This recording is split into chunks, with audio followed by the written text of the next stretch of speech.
शहरातील भटक्या कुत्र्यांच्या नियंत्रणासाठी महानगरपालिकेच्या अर्थसंकल्पात विशेष अनुदान असले तरी भटक्या कुत्र्यांवर अंकुश ठेवण्यात पूर्णपणे अपयश आले आहे।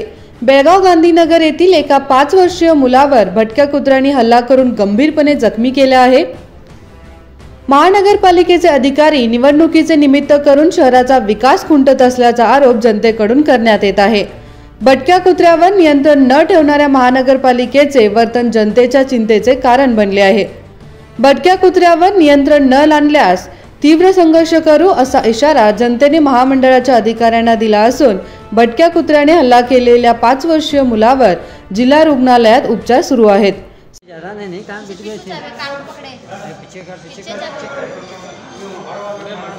संकल्प शिंदे, कन्नड अम्मा न्यूज नेटवर्क, बेळगावी।